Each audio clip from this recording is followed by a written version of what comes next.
हम में से कई लोगों को काम टालने की आदत होती है। यह शुरुआत में छोटे और गैर जरूरी कामों को अगले दिन करेंगे ऐसा सोचकर शुरू होती है। अमूमन ज्यादातर लोग छोटे कामों पर प्रोक्रेस्टिनेट करते हैं, जैसे कि घर के कामकाज, बर्तन आदि धोना, या फिर कुछ बड़े काम जैसे कि घर का किराया और बच्चों के स्कूल की फीस को वक्त पर जमा कराना। हम अक्सर प्रोक्रेस्टिनेट करते हैं बिना ये रियलाइज करे कि हमारे जीवन के कई आयामों पर इसका बेहद बुरा असर पड़ता है, जिसमें कि हमारी जॉब, रिश्ते और यहाँ तक कि हमारी हेल्थ भी शामिल है। असलियत में देखा जाए तो हमारी हैबिट्स ही हमारे जीवन को बनाती या बिगाड़ती हैं। आज के इस वीडियो में हम प्रोक्रेस्टिनेशन के कारणों और उसे दूर करने के सॉल्यूशंस पर चर्चा करेंगे, ताकि काम टालने की आदत से आपको हमेशा के लिए निजात मिले।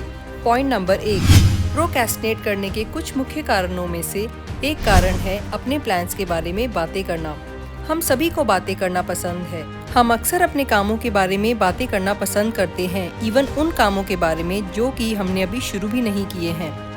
ये आदत आपको प्रोक्रेस्टिनेट कराती है, क्योंकि आपका कीमती समय बातें करने में ही चला जाता है, न कि अपने लक्ष्य के प्रति एक्शन लेने में। ऐसे में हम अक्सर अपने प्लान्स में आने वाली प्रॉब्लम्स को ओवर एनालाइज भी कर लेते हैं। जिस काम को करने में मात्र 3 या 4 घंटे का समय लगना था, सारा दिन उस काम को करने में लग जाता है, क्योंकि आप तो दिन भर उस काम के बारे में बातें ही कर रहे थे ना, बजाय कि अपना एक्चुअल काम शुरू करने के। आपको यह रियलाइज काफी बाद में होता है कि मात्र डिस्कशंस या बातें करने से आपका कितना सारा कीमती समय यूं ही नष्ट हो गया। यह पुरानी कहावत है कि ज्यादा खाना खाने वाले व्यक्ति का तो सिर्फ पेट ही खराब होता है, मगर ज्यादा बात करने वाला व्यक्ति न सिर्फ अपना बल्कि दूसरों का भी वक्त बर्बाद करता है। इसीलिए हमें कोई भी काम शुरू करने से पहले या काम करते दौरान कम से कम बात करनी चाहिए, क्योंकि ना ही ये हमारा टाइम बचाता है, बल्कि हमारी एनर्जी को भी सेव करता है अपने काम और एक्शंस पे फोकस करने के लिए और उस फोकस को बनाए रखने के लिए, जब तक कि हमारे काम अकम्प्लिश न हो जाएं। Number 2, over planning. कई बार जब हमें कोई काम करना होता है, तब हम यह प्लान करने में काफ़ी समय लगा देते हैं कि यह काम कैसे करना है, कैसे शुरू करना है, कैसे होना चाहिए, क्या समस्याएं आ सकती हैं आदि। यही सारा समय असलियत में काम को करने में भी लगाया जा सकता था। ओवर प्लानिंग से हमारा काफ़ी सारा समय वेस्ट हो जाता है। काम को योजना या प्लान बनाकर एक योजनाबद्ध तरीके से करना एक अच्छी बात है, पर यदि आप कई घंटों या दिनों तक सिर्फ काम की प्लानिंग ही कर रहे हैं, तो असलियत में प्लानिंग नहीं बल्कि ओवर थिंकिंग या ओवर प्लानिंग कर रहे हैं। इसे आपको तुरंत रोक लगानी चाहिए और समय रहते काम को स्टार्ट करना चाहिए, क्योंकि कोई भी काम कितना आसान या कितना मुश्किल है, यह तो आप तभी पता लगा सकते हैं जब आप उस काम को असलियत में करेंगे। नंबर 3, आप स्मार्टफोन्स या ट्रैकिंग ऐप्स के बिना काम नहीं कर पाते। हम में से कई लोगों को अपने स्मार्टफोन्स पर नोट्स बनाकर या फिर ट्रैकिंग ऐप्स यूज करके काम करने की आदत होती है, पर क्या आपने कभी सोचा है कि आप एक दिन में कितने एवरेज घंटे अपने फ़ोन की स्क्रीन के सामने गुजारते हैं? आप में से ज़्यादातर लोग कहेंगे कि हमारे फ़ोन में ही हमें इम्पोर्टेंट ईमेल्स, मैसेजेस या कुछ केसेस में अर्जेंट कॉल्स का पता चलता है, तो बार बार फ़ोन चेक करना तो आजकल की ज़रूरत है। इस पर मेरे 2 तर्क आपको सुनने चाहिए। पहला ये कि जब भी आप अपना फ़ोन कोई इम्पोर्टेंट ईमेल या मैसेज या किसी और न्यूज़ या डिलीवरी अलर्ट के लिए चेक करते हैं, तो आप सिर्फ वही नहीं रुकते, बल्कि अमूमन आप 25 से 35 मिनट लगाते हैं अपने फ़ोन की स्क्रीन को स्क्रॉल करने में। यह आदतन होता है और हम में से ज़्यादातर लोग यह करते हैं। इसीलिए बेहतर यही होगा कि या तो आप अपना फ़ोन साइलेंट पर या फिर टेबल पर फेस डाउन करके रखें काम करते वक्त। मेरा दूसरा तर्क ये है कि कई प्रोफेशंस जैसे कि teaching, acting, coaching, medical profession, surgery और कॉल सेंटर्स आदि में जब तक सेशन पूरा ना हो या फिर ऑपरेशन आदि पूरा ना हो, टीचर्स या डॉक्टर्स का फ़ोन या तो कबर्ड में या स्टाफ रूम में या मेडिकल रूम में होता है। तो क्या टीचर्स, कोचेस और मेडिकल प्रोफेशन के लोगों की लाइफ में कोई अर्जेंसी या इमरजेंसी नहीं होती है? होती है, मगर यह उनके काम करने का कोड ऑफ कॉन्डक्ट या कोड ऑफ एथिक्स है, जो कि वे सभी फॉलो करते हैं। ठीक ऐसे ही हमें भी अपने वर्क एथिक्स बनाने चाहिए और फ़ोन को सीमित समय के अंतर पर ही चेक करना चाहिए। यकीन मानिए, कोई भी अर्जेंट या इम्पोर्टेंट न्यूज़ आप तक पहुंच ही जाएगी और कभी भी काम करने की वजह से मिस तो बिल्कुल नहीं होगी। तो अब रिलैक्स होकर अपना काम करें और एक सेट टाइम पीरियड या अपने काम के पूरा होने पर ही फ़ोन को चेक करें। यह आपको प्रोक्रेस्टिनेट करने की आदत से काफ़ी हद तक बचाएगा। नंबर 4, निर्णय न ले पाना। हम लोग अक्सर स्ट्रेसफुल सिचुएशंस में ज़्यादातर समय सोच विचार में निकालते हैं और फिर भी निर्णय नहीं ले पाते। इस कारण से हम अपने आप को किसी भी काम में ठीक से कमिट नहीं कर पाते हैं। हम सिचुएशन को जज ही करते रह जाते हैं, अपनी एग्जिस्टिंग ऑप्शंस या पॉसिबिलिटीज़ को एनालाइज करते हैं, मगर डिसीजन फिर भी नहीं लेते। ऐसा इसीलिए होता है क्योंकि हम गलत डिसीजंस नहीं लेना चाहते, पर हम यह भूल जाते हैं कि इनडिसीजन या निर्णय न ले पाना आपको काम स्टार्ट तक नहीं करने देता है। रतन टाटा जी कहते हैं कि I don't believe in taking right decisions, I take decisions and then make them right. वे सही फैसले लेने में बिलीव नहीं करते, बल्कि वे पहले फैसला लेते हैं और फिर उन्हें सही साबित करते हैं। एक पुरानी कहावत भी ये कहती है कि मंजिल मिलेगी मुझको भटक कर ही सही, गुमराह तो वो हैं जो घर से निकले ही नहीं। तो आप सही फैसला लेने के चक्कर में अपना अति मूल्यवान समय नष्ट ना करें। फैसला पहले लें और फिर अपने काम और मेहनत से उसे सही साबित करें। यह एक पावरफुल तरीका है काम टालने की आदत से बचने का, क्योंकि यदि एक बार आपने फैसला कर लिया तब आपका रास्ता निर्धारित हो जाता है। अब आपको सिर्फ उस पर चलना है और सामना करना है समस्याओं और परिस्थितियों का। नंबर 5, अपनी क्षमताओं पर संदेह या सेल्फ डाउट करना। सेल्फ डाउट अपने आप में एक पेनफुल और दुखी करने वाला अनुभव है। यदि आप इसके साथ साथ काम टालना भी शुरू कर दें तो आप अपने समय के साथ अपनी एबिलिटीज़ को भी नष्ट कर लेंगे।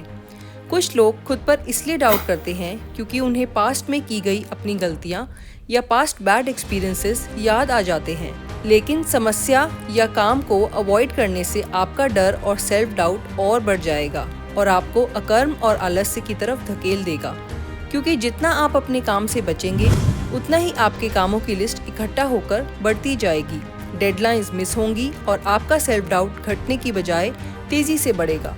ऐसे में आपको चाहिए कि आप रोज कुछ न कुछ काम करें, एक रूटीन बनाएं और सेल्फ डाउट को अपने काम से दूर रखें। Point number 6, guilt. कई बार लोग गिल्ट की वजह से भी अपने काम पर पूरी तरह फोकस नहीं कर पाते। प्रोक्रेस्टिनेट करने का मतलब लेजी नहीं है। प्रोक्रेस्टिनेट का मतलब काम को टालना होता है, क्योंकि कई बार लोगों को यह पता ही नहीं होता कि उन्हें कहां से स्टार्ट करना है या फिर अपने एफर्ट्स किस दिशा में केंद्रित करने हैं। इस कारण से वे कई बार अननेसेसरी गिल्ट के शिकार हो जाते हैं और इस वजह से उनका और ज़्यादा टाइम वेस्ट होता है। इसको अवॉइड करने के लिए और बेकार अपराध बोध से बचने के लिए आप अपने काम के लिए अकाउंटेबल बने। ऐसा करने से आप कठिनाइयों के बीच रहकर भी अपने लक्ष्य को प्राप्त करने की क्षमता रखेंगे और काम पर बेहतर फोकस कर पाएंगे। जब हम किसी काम के प्रति कमिटेड हो जाते हैं और अपने आप को अकाउंटेबल बनाते हैं किसी दूसरे के सामने, तब हम मोटिवेटेड महसूस करते हैं। जैसे कि आप रोज एक फिक्स टाइम पर अपने बच्चों को पढ़ा सकते हैं और ऐसा न करने पर अपने बच्चों से ही कोई पेनल्टी सज़ा के तौर पर निर्धारित करा सकते हैं, जैसे कि 1 घंटे का एक्स्ट्रा प्ले टाइम आपके बच्चों के लिए, यदि आप उन्हें रोज तय समय पर नहीं पढ़ा पाए तो। इस तरह खुद को दूसरों के सामने अकाउंटेबल बनाने से आप न ही कम गिल्टी महसूस करेंगे बल्कि अपने एक्शंस को बढ़ा देंगे सेट गोल्स को पूरा करने के लिए।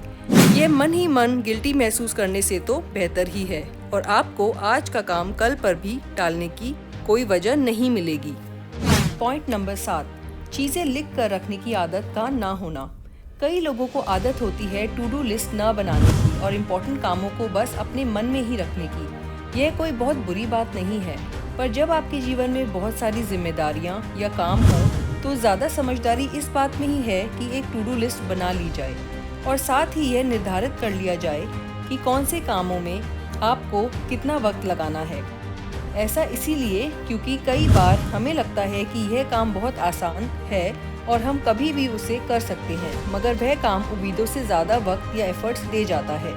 साथ ही नोट्स न लिखने की आदत से कई बार हम ज़रूरी कामों को भूल जाते हैं और लास्ट मिनट पर जाकर हमें काम याद आता है। इसीलिए बेहतर तो यही होगा कि किसी भी काम को डिटेल में कहीं लिखकर सारे उसके स्टेप्स साथ में लिखें और फिर योजनाबद्ध तरीके से ज़्यादा ज़रूरी कामों का आंकलन करें और कम ज़रूरी कामों को बाद के लिए सेव करें। ऐसा करने से इकट्ठे होते हुए कामों का लेखा जोखा आपके पास सदा रहेगा और किसी काम को खत्म करते वक्त जब आप उसे अपनी टू डू लिस्ट से स्ट्राइक ऑफ करेंगे तो वह एक बहुत ही सैटिस्फाइंग एक्सपीरियंस आपके लिए होगा। Point number 8, perfectionism.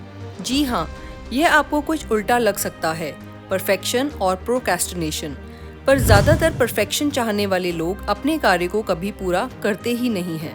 एक एग्जाम्पल के तौर पे, क्या आप एक परफेक्ट चाय पीना पसंद करेंगे? जी हाँ, ज़रूर। पर क्या आप ऐसा तब करना चाहेंगे जब आपकी ट्रेन स्टेशन से छूट रही है और आपको चाय पीने की आदत है और एक नॉट सो परफेक्ट चाय ही आपको स्टॉप ओवर के समय उपलब्ध हो सकती है? आप एक परफेक्ट चाय की वेट ऐसे में नहीं करेंगे और जो मिल रहा है उसी से अपना काम चलाएंगे। तो इसी तरह काम में भी हमें हाई स्टैंडर्ड्स रखने चाहिए, पर ज़रा गौर करिए कि आपके स्टैंडर्ड्स इतने भी हाई ना हो कि आपके प्रोजेक्ट्स अधूरे रह जाएं। एक परफेक्ट वेबसाइट बनाने में 6 महीने लगाने से कहीं ज़्यादा बेहतर है एक वेबसाइट को कंप्लीट करके सक्सेसफुली लॉन्च करना उससे आधे समय में। सच तो ये है कि हम जिस दुनिया में रहते हैं वहाँ कुछ भी परफेक्ट नहीं होता है, बल्कि गुड इनफ से ही ज़्यादातर काम चलाना पड़ता है। यदि परफेक्शन के चक्कर में हमारे गोल्स अचीव ही न हो पाएं तो ऐसी परफेक्शन का भला क्या फ़ायदा। पॉइंट नंबर 9, अपने आप को बिजी रखना। वेट, हम तो काम टालने की आदत से छुटकारा पाना चाहते थे ना, तो बिजी रहना तो हमारे लिए अच्छा है ना? वेल, हाँ और ना। सोच कर देखिए कि आपको अपनी बुक का पहला चैप्टर लिखना है। इसके लिए आप सुबह जल्दी उठ भी गए हैं, मगर इमीडिएटली लिखना शुरू करने की बजाय आप पहले अपने लिए चाय बनाते हैं, पौधों में पानी डाल देते हैं, कुछ रीडिंग शुरू करते हैं आइडियाज़ के लिए, सोशल मीडिया स्क्रॉल करते हैं, यूट्यूब वीडियोस देख लेते हैं और फिर कुछ ईमेल्स का जवाब देकर अपनी बुक शेल्फ को साफ करने बैठ जाते हैं। यह हम में से अधिकतर लोगों के साथ होता है। हम अनकॉन्शियसली अपने आप को रूटीन के मगर उस वक्त गैर ज़रूरी कामों में बिजी कर लेते हैं और वो काम जो सबसे ज़्यादा ज़रूरी था या कठिन था उसे हाथ तक नहीं लगाते। इस तरह हम बिजी तो रहते हैं पर प्रोडक्टिव नहीं। हमारी मेंटल एनर्जी इन अनइम्पॉर्टेंट कामों को करने में चली जाती है और हम अकम्प्लिश्ड फील करने की बजाय गिल्टी फील करते हैं। ऐसी सिचुएशन से बचने के लिए आप पिछली रात को ही अपने काम का शेड्यूल बनाकर तैयार कर लें, कुछ बेसिक आइडियाज़ की आउटलाइन बना लें, काम करने की जगह को पहले से ही साफ करके तैयार कर लें, यहाँ तक कि अपना लैपटॉप, फ़ोन इत्यादि चार्ज करके रखें और अपना पेन और राइटिंग पैड सही से व्यवस्थित कर लें। ये सब करने से ज़्यादा चांसेस बन जाएंगे कि आप सीधे अपने काम से ही शुरू करेंगे बजाय कि सामने दिखने वाले किसी भी रैंडम काम को पिक करने के। पॉइंट नंबर 10, प्रॉपर रेस्ट ना लेना। दुनिया में ज़्यादातर चीज़ों की तरह मानव की शक्ति भी सीमित है। ऐसे में हम जब अपनी एनर्जी को ओवरयूज़ करते हैं और डेली बेसिस पर अपने स्लीप और रेस्ट का कोई शेड्यूल डिफाइन नहीं करते हैं तो होता ये है कि हम बर्नआउट फील करते हैं और फिर होती है शुरुआत हेल्थ प्रॉब्लम्स की, जिसकी वजह से हम चाहकर भी अपने कामों को फिनिश लाइन तक नहीं पहुंचा सकते। इसीलिए हमें अपने फ्री टाइम में टीवी देखने या फिर फ़ोन पर बातें करने में इतना वक्त बर्बाद नहीं कर देना चाहिए कि आपको रेस्ट करने का टाइम ही ना मिले। हमारी कॉग्निशन, मेमोरी और सही डिसीजन मेकिंग की आदत, यह सब खराब हो सकती है लैक ऑफ स्लीप से। इससे दिन में सुस्ती और प्रोडक्टिविटी में कमी भी देखी जा सकती है, जो कि आपकी काम की परफॉर्मेंस और अपने इमोशंस पर काबू पाने की क्षमता पर बुरा असर डालती है। इसीलिए अपने रेस्ट और स्लीप को हर रात प्रायोरिटी बनाएं और कोशिश करें एक फिक्स टाइम पर सोने और उठने की। तो ये थे वे टॉप 10 कारण जिनकी वजह से हम प्रोक्रेस्टिनेट करते हैं और उनके पॉसिबल सॉल्यूशंस और टिप्स जिनको अप्लाई करके हम इस तरह काम टालने की बुरी आदत से बच सकते हैं। कमेंट करके ज़रूर बताएं कि इन सभी में से आपको कौन सा कारण सबसे ज़्यादा परेशान करता है या कौन से सॉल्यूशंस को आप अपनाना चाहेंगे। मैं ऐसी ही काम की और इंटरेस्टिंग जानकारी आपके लिए लाती रहूँगी, क्योंकि हर व्यक्ति एक संभावना और हर जीवन एक अवसर है। बनेगी अपनी बात।